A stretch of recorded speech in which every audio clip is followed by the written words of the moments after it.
Halo semua, selamat datang di PJ Channel.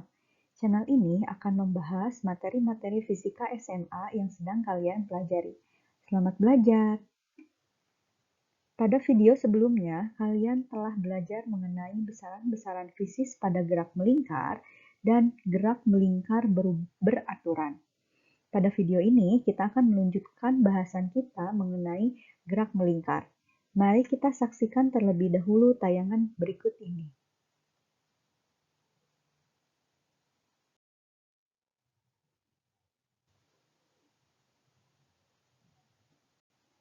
Seperti yang dapat kalian lihat pada layar, terdapat sebuah serangga yang berada di atas sebuah piringan yang sedang berputar. Mari kita lihat kecepatan. Nah, ini dia yang warna hijau adalah vektor kecepatan dari serangga tersebut.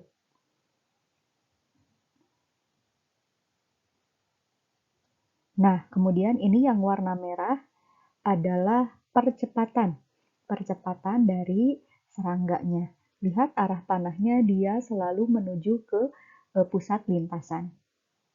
Nah, ketika diperbesar kecepatannya, maka vektor kecepatan dan percepatannya kita lihat panjangnya itu berbeda ya dari yang awal.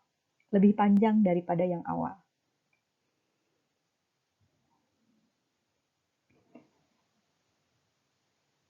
Nah, berdasarkan tayangan tersebut, kalian dapat melihat bahwa serangga yang berputar pada piringan yang memiliki kecepatan yang arahnya itu selalu berubah-ubah. Ya, cuma kalau percepatannya dia terus di setiap lintasan itu menuju ke pusat lintasannya atau ke pusat lingkarannya karena lintasan di sini berbentuk lingkaran.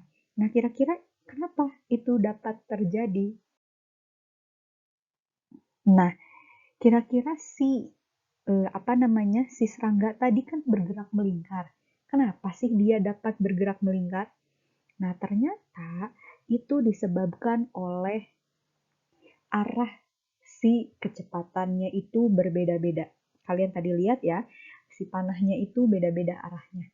Nah, kenapa arah kecepatan ini bisa berbeda?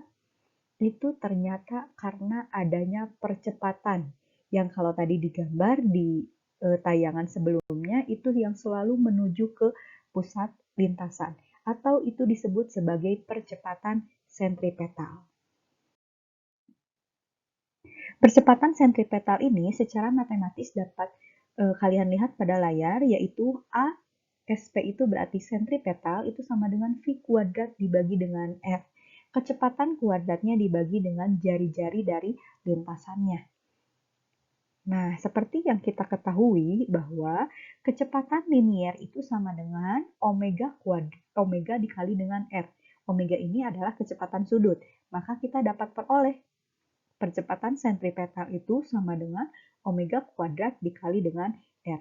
Nah, jadi kalian mau menggunakan persamaan yang atas atau yang bawah itu sama saja, tergantung dengan apa yang diketahui nanti di soal.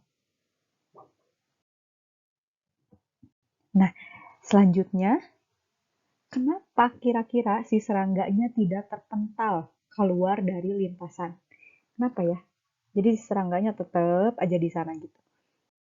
Nah, hal tersebut terjadi karena ternyata ada sebuah gaya yang selalu menuju ke pusat lingkaran atau lintasannya di sini. Nah, itu dia yang menyebabkan si serangganya tidak kemana-mana. Gaya ini disebut sebagai gaya sentripetal.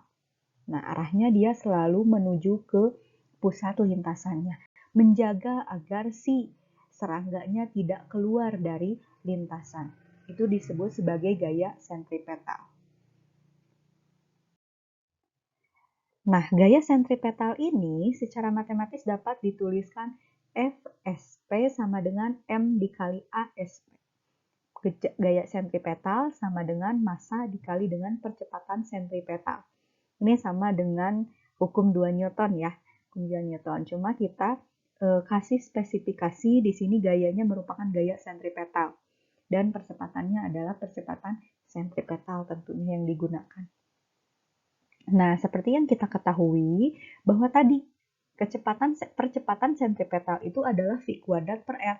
Maka kita dapat memperoleh gaya sentripetal itu adalah mv kuadrat per R atau bisa juga m omega kuadrat dikali dengan R. Nah, sekarang mari kita lihat apakah hal-hal yang sudah kita pelajari sebelumnya di gerak melingkar termasuk sampai ke gaya sentripetal ini berguna nggak sih dalam kehidupan sehari-hari? Nah, mari kita lihat.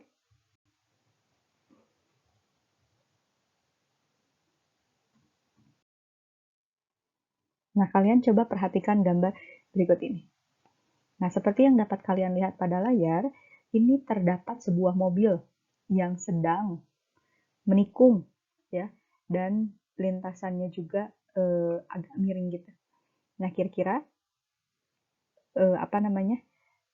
Kita bisa nggak menguraikan apa yang sudah kita pelajari di gerak melingkar tadi untuk mengetahui berapa sih kecepatan si mobil, kecepatan maksimum yang bisa diperoleh si mobil agar dia nggak jatuh. Begitu. Nah, ini tadi lintasannya. Oke. Mobilnya kita ganti jadi kotak ya, karena susah gambar mobil. Nah, kita gambar dulu sumbu-sumbu apa namanya, kartesian. Nah, ini sumbu X berarti ya, ini sumbu Y gitu. Nah, kemudian kita tinjau gaya-gaya yang bekerja pada si mobil tersebut. Pertama, itu ada gaya normal. Nah, gaya normal ini selalu tegak lurus dengan lintasannya. Ingat, lintasannya di sini adalah yang segitiga itu ya. Nah, kemudian si segitiga ini karena dia miring,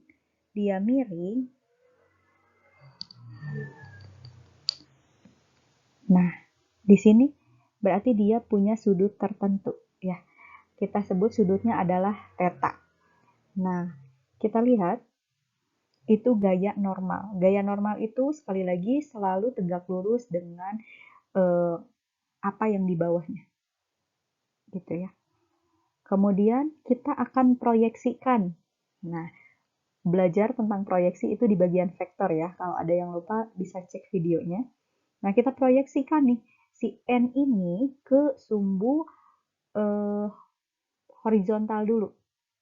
Nah, karena tetanya di sebelah sini, nih awalnya di sini, ini tetanya, maka berarti teta yang lainnya itu bisa di sini. Gitu. Jadi sebelum kalian proyeksikan harusnya kalian tentuin dulu ya tetanya di sebelah mana. Nah, ini kalian bisa menggunakan semacam teknik matematik lah ya, yang pasti kalian udah ngerti lah kenapa tetanya bisa ada di sebelah sini. Kita proyeksikan dulu ke sumbu horizontal, atau itu kita sebut X. Nah, maka kita peroleh N sama dengan sin theta, karena dia jauh ya dari tetanya. Kemudian ke yang sumbu Y, ini ya, Y yang di atasnya ini Y, maka kita dapatnya adalah N cos theta. Nah, kemudian pasti si mobil dia punya massa, pasti dia akan punya gaya berat, yaitu W. W itu sama dengan M dikali dengan G, massa dikali dengan gravitasinya. W ini selalu menuju ke pusat bumi.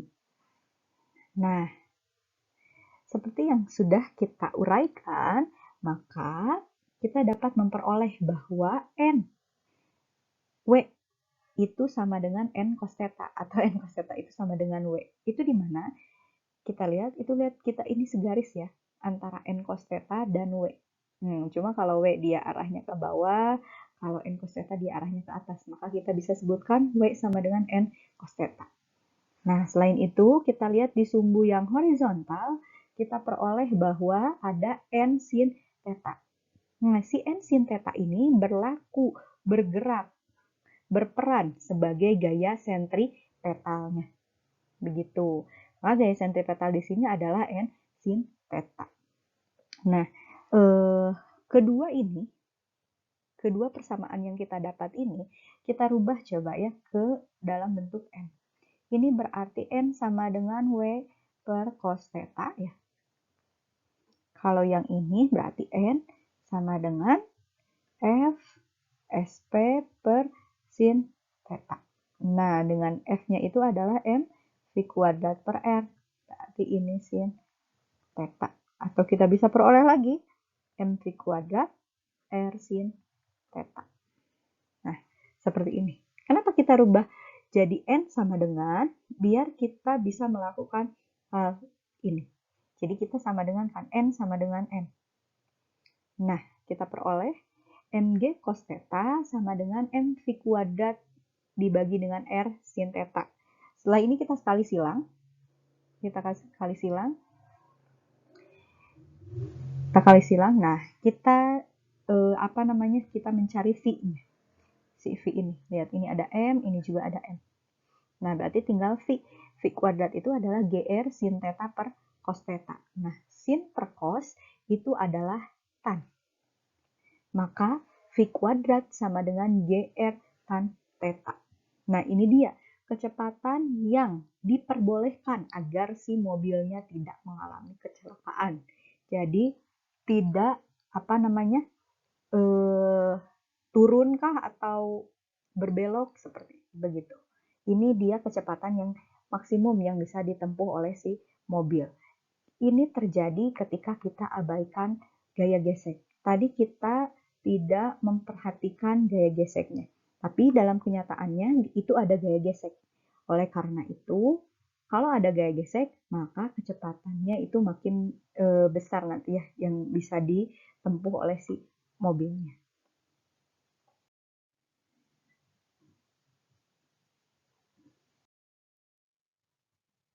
Nah, selanjutnya adalah gerak melingkar berubah beraturan. Di video sebelumnya kita sudah membahas tentang gerak melingkar beraturan. Nah, sekarang kita akan membahas gerak melingkar berubah beraturan. Ciri-cirinya apa aja sih ketika suatu benda dikatakan bergerak melingkar berubah beraturan? Yang pertama itu adalah kecepatan sudutnya berubah beraturan. Berubah tapi beraturan. Kemudian percepatan sudutnya konstan. Nah, ini dia adalah ciri-ciri dari gerak melingkar berubah beraturan. Begitu, tidak berbeda jauh dengan gerak lurus berubah beraturan. Cuma kalau di sana kecepatan saja, kalau di sini kecepatan sudut. Begitu, dan percepatan sudut. Kecepatan sudutnya tadi konstan ya, berarti tetap.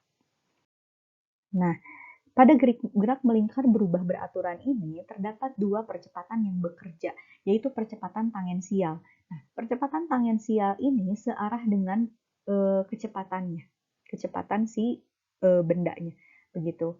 Secara matematis percepatan tangensial itu adalah A sama dengan alfa dikali dengan R. Nah, kemudian tadi ada juga percepatan sentripetal yang selalu menuju ke pusat lintasannya. Nah, secara matematis, sentripetal itu sama dengan V kuadrat dibagi dengan R. Nah, karena hal tersebut, nih, yang satu selalu menuju ke pusat lingkaran. Yang satunya lagi searah dengan kecepatan liniernya. Maka, dia membentuk siku-siku ya, siku-siku. Maka percepatan totalnya, kita peroleh A itu sama dengan A tangensial dikuadratkan ditambah dengan A sentripetal dikuadratkan. Ini adalah percepatan total yang dirasakan oleh benda yang bergerak, melingkar, berubah beraturan. Nah, kemudian persamaan-persamaan pada gerak melingkar berubah beraturan, kita bisa analogikan dengan persamaan pada gerak lurus berubah beraturan. Nah, misalnya di gerak lurus berubah beraturan, kita punya S sama dengan V0T plus minus setengah AT kuadrat. Ini adalah persamaan untuk posisi. Nah, untuk di gerak melingkar berubah beraturan, maka kita punya θ sama dengan omega 0 T plus minus setengah alfa dikali T. Nah, yang kita rubah adalah simbolnya. S itu jadi θ. Posisi kalau di GLBB itu adalah S, tapi kalau di GMBB itu adalah θ. Kemudian V-nya. V-nya atau kecepatan itu di GMBB jadi omega. Begitu sama kecepatan. Yang ini kecepatan linier, yang ini kecepatan sudut. Begitu. Kemudian al, a, atau percepatan. Nah, si percepatan ini kalau di GMBB berarti alfa atau percepatan sudut. Begitu. Jadi kita tinggal rubah simbol-simbolnya saja ya. Apa namanya? Untuk persamaan di GMBB ini. Maka kalian tahu persamaan yang ada di GLBB. Gitu. Terserah kalian nanti mau hafal yang mana, mau mengingat yang mana. Begitu. Nah, kemudian ada untuk persamaan kecepatannya kita punya Vt sama dengan V0 plus minus At. Maka kalau di GMBB, omega T sama dengan omega 0 plus minus alpha dikali T.